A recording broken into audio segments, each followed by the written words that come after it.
নমস্কার বন্ধুরা, সবাইকে শুভ সকালের অনেক অনেক শুভেচ্ছা জানিয়ে তোমাদের পছন্দের ধারাবাহিক অনুরাগের ছোঁয়ার আজকের পর্বের রিভিউ নিয়ে আমি চলে এসেছি তোমাদের সামনে। বাংলা সিরিয়াল সমাচারে তোমাদের স্বাগত জানিয়ে আজকের পর্বের রিভিউ আমি শুরু করছি। শুরুতে আমরা যেটা দেখতে পাচ্ছি যে সূর্য তো বলছে যে আমি ড্রিঙ্ক করিনি, আমি কোনো সময় ড্রিঙ্ক করি না, আগামী দিনেও করব না, তখনও করিনি, এখনও করিনি, আর এটা আমি করতে পারি না, বারবার করে সূর্য বলছে। তখন অফিসার বলছে তাহলে এটা কি, এখানে তো প্রমাণিত যে আপনি ড্রাঙ্ক ছিলেন। সূর্য কিন্তু এবার খুব চিন্তা করছে, কারণ তার ফোনটা সাইলেন্ট ছিল। সূর্য হয়তো নিজের কথাটাই ভাবছে যে হয়তো তার জন্যই বাচ্চাগুলোর আজকে এই অবস্থা। সূর্য তখন এই সমস্ত চিন্তা করতে করতে কিন্তু থানা থেকে বেরিয়ে চলে যায়। তার কিছুক্ষণ বাদেই সেখানে দীপা, সোনারূপা, জয় আর সাক্ষ্যদীপ আসে। এসে তো সূর্যের খোঁজ করছে। তখন তো অফিসার বলছে যে উনি তো বেরিয়ে গেলেন। বলে বেরিয়ে গেলেন, কিন্তু আপনারা তো বলেছিলেন এখানে রাখবেন। বলে হ্যাঁ, আমরা ওনার সিকিউরিটির জন্য ওনাকে এখানে রেখেছিলাম, ওনাকে তো অ্যারেস্ট করিনি আমরা, তাই উনি ওনার মর্জি মতোই বেরিয়ে গেলেন, আর আমরা ওনাকে আটকানোর চেষ্টা করিনি। সাক্ষ্যদীপ দীপা এরা তো খুব চিন্তা করছে যে ওনার তো এই সিচুয়েশনে বাইরে যাওয়াটা খুব রিস্কি, ওনার মেন্টাল কন্ডিশন এখন ভালো নেই, বাইরের লোকেরা উত্ত্যক্ত হয়ে আছে, না জানি ওনার সাথে কি হবে, আপনারা কিন্তু এই কাজটা মোটেও ভালো করেননি। এই বলে তো সূর্যের জন্য খুব চিন্তা করছে সবাই।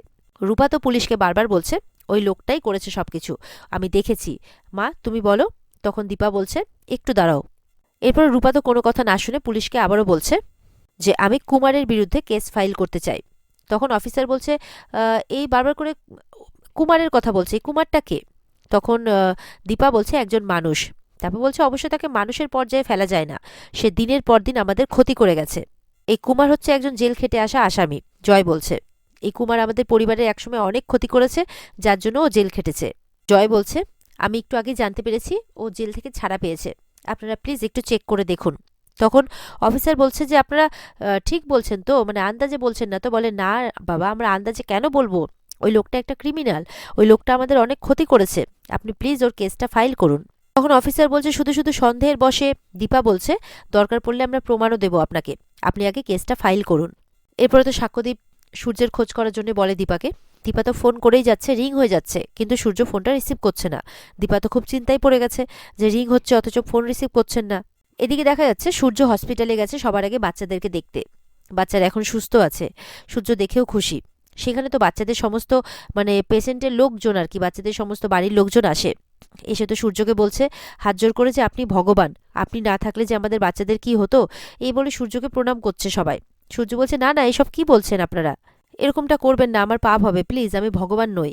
বলে কিছুজন কোথার থেকে এসে এরকম গন্ডগোল করেছে আমরা কিচ্ছু জানি না, তবে আমরা কিন্তু কোনো কিছু করিনি, কারণ আমাদের বাচ্চারা ঠিক আছে, আমরা দেখেছি যে আপনি আমাদের বাচ্চাদের জন্য কত কিছু করেছেন, তাই আপনার বিরুদ্ধে আমাদের কোনো কিচ্ছু বলার নেই, আপনি তো ভগবান তুল্য, আপনি না থাকলে আজকে আমাদের বাচ্চাদেরকে আমরা ফেরাতে পারতাম না।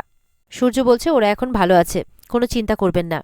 তখন একজন বলছে যে আহ, আমাদের তো এরপরে অনেকটা খরচ করার আছে ডাক্তারবাবু, মানে এরপরে তো অনেকটা খরচ, সেই খরচটা কোথা থেকে আসবে আমরা তো সেটাই বুঝতে পারছি না। আরেকজন বলছে সে খরচ হবে হোক, প্রাণে তো বেঁচেছে, আর এই ডাক্তারবাবু যেরকমটা করেছেন আমাদের বাচ্চাদের জন্যে, তো কে বলবে যে এই ফুলের মতো বাচ্চাগুলোকে ইনি মারতে চান? কেউ বিশ্বাস করবে? কারণ ইনি না থাকলে তো আমাদের বাচ্চারা প্রাণেই বাঁচত না। পেশেন্টের লোকজন বলছে যে নিউজে যাই বলুক স্যার, আমরা মানি না যে আপনি এমন কাজটা করেছেন। সবাই মিলে বলছে হ্যাঁ স্যার, আমরা মানি না। এরপরে সূর্য বলে যে আপনারা আপনাদের বাচ্চাদেরকে দেখে রাখবেন, দিয়ে সূর্য ওখান থেকে বেরিয়ে যায়। সম্ভবত সূর্য কোনো সিদ্ধান্ত নিয়ে ফেলেছে। দেখা যাচ্ছে সূর্য একটা চিঠি লিখছে, সেটাকে চিঠিও বলা যাবে না, সম্ভবত একটা রেজিগনেশন লেটার। সূর্য লিখছে যে যা কিছু ঘটনা ঘটেছে তার জন্য আমিই দায়ী, আমার জন্য হয়তো বাচ্চাদের আজকে এই অবস্থা। আমি চাই যে আমি এই ট্রাস্ট থেকে যা কিছু পাই আমার অ্যাকাউন্ট থেকে সেই সমস্ত টাকা পয়সা এই বাচ্চাদের কাজে লাগানো হোক, মানে সূর্য তার ইনকামের সমস্তটাই এই বাচ্চাদের খরচে দিতে চায়। আর সাথে সূর্য সবকিছু ছেড়ে চলেও যাবে বলছে, এমনটাই সে লিখে যাচ্ছে আর কি। আজকে যা সব ঘটনা ঘটেছে সূর্য তার জন্য নিজেকে রেসপন্সিবল ভেবে এই বাচ্চাদের জন্য কিছু করতে চায়, তাই তার সমস্ত ইনকামটাই এই বাচ্চাদের খরচে দিতে চায় সূর্য।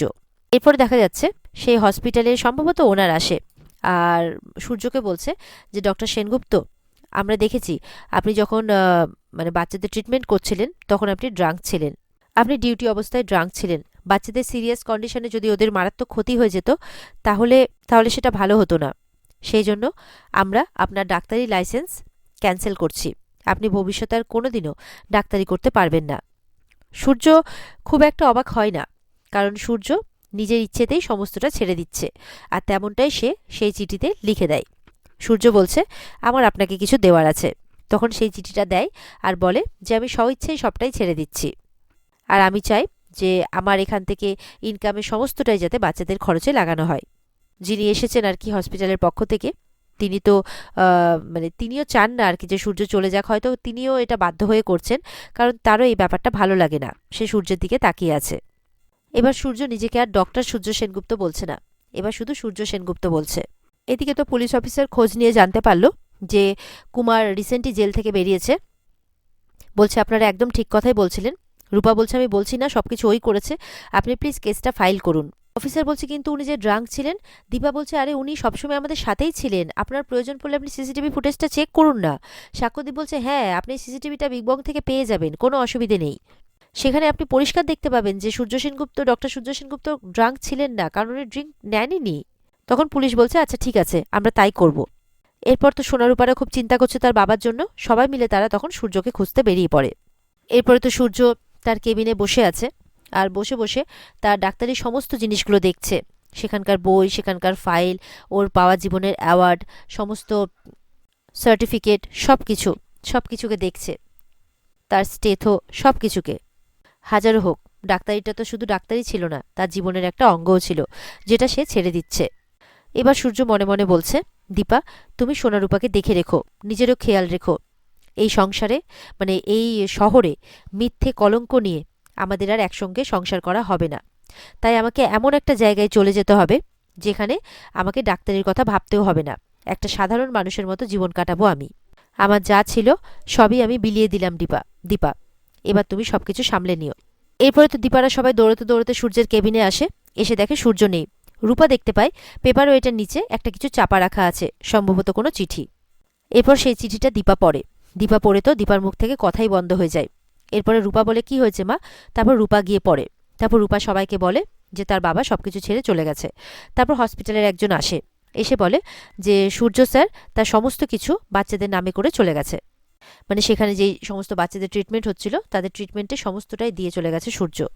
দেখা যাচ্ছে সূর্য বাস স্ট্যান্ডে দাঁড়িয়ে আছে, আর মনে মনে ভাবছে যে সবাই এক হয়ে থাকার কথা বলেছিল, কেউ কাউকে ছেড়ে যাবে না, কেউ কাউকে ভুল বুঝবে না। কিন্তু সূর্য বলছে, বাসে উঠে গেছে, বলছে যে আমি আমার কথা রাখতে পারলাম না দীপা, আপাতত আমি চলে যাচ্ছি। এই ভাবতে ভাবতে বাসও ছেড়ে দেয়। আর এদিকে দীপা তো পুরো স্পিচলেস, কোনো কথা নেই দীপার মুখে। রূপা বলছে, এতদিন পর আমরা এক হলাম, আবার আলাদা হয়ে গেলাম। এরপরে দীপা বলছে হঠাৎ করে, যা হবে একসঙ্গেই হবে। তখন সাক্ষ্যদীপরা বলছে, মানে কি বলতে চাইছেন আপনি? বলছে, সোনারূপাকে বলছে যে যদি তোর বাবার খুব কষ্ট হয়, যদি জীবন কঠিন হয়, তোরা পারবি তো থাকতে বাবার সাথে? সোনারূপা বলছে, হ্যাঁ পারবো। তখন জয়রা বলছে, তুমি কি করতে চাইছো বৌদি? বলে, আমাদেরকে যেতে হবে, আমি জানি তোর বাবা কি করতে পারে, আমাদেরকে একসঙ্গেই থাকতে হবে। তখন জয় বলে, তুমি যেখানে যাবে আমিও তোমার সঙ্গে যাব। তখন দীপা বলছে, না জয়, তোমার ভরসাতেই তো আমরা সবকিছু রেখে যাব, তোমাকে এই দিকটা সামলাতে হবে। আর সাক্ষ্য স্যারকে বলে, আপনি চারুকে দেখে রাখবেন। এই বলে কিন্তু দীপা সোনারূপাকে নিয়ে বেরিয়ে পড়ে। এরপরে দেখা যাচ্ছে সূর্য এসছে সেই লালিদের বাড়িতে, সেই বুধিয়াদের বাড়িতে। তখন তো মানে এসে বলছে যে এতগুলো বছরে এই জায়গাটা অনেক চেঞ্জ হয়ে গেছে। এসে তো বুধিয়া বুধিয়া বলে ডাকছে। তখন একটা মেয়ে বেরিয়ে আসে, এসে বলে, ডাক্তারবাবু তুই তুই এসছিস? সূর্য তো চিনতে পারছে না। তখন সে ভেতর থেকে একটা জিনিস নিয়ে আসে, যেটা দেখে সূর্য চিনতে পারে যে এটা হচ্ছে লালিয়া, মানে সেই ছোট্ট বাচ্চা মেয়েটা যাকে সূর্য একটা গিফট দিয়েছিল। সেই গিফটটা নিয়ে এসেই দেখায়।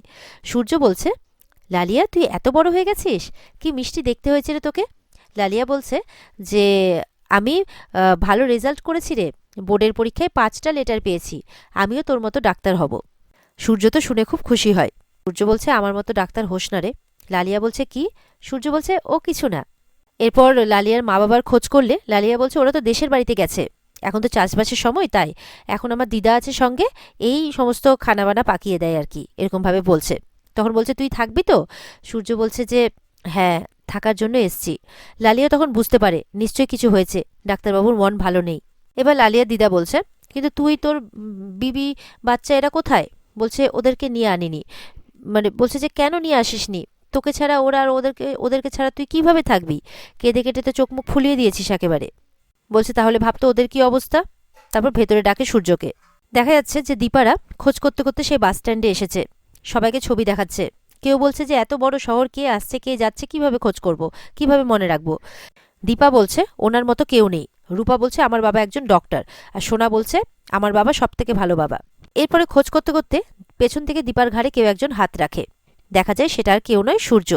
সূর্যকে দেখতে পেয়ে তো দীপা একদম জড়িয়ে ধরে। ওদিকে সোনারূপাও কিন্তু তাদের বাবাকে দেখে খুশি হয়ে যায়। সোনারূপাকেও আদর করে সূর্য।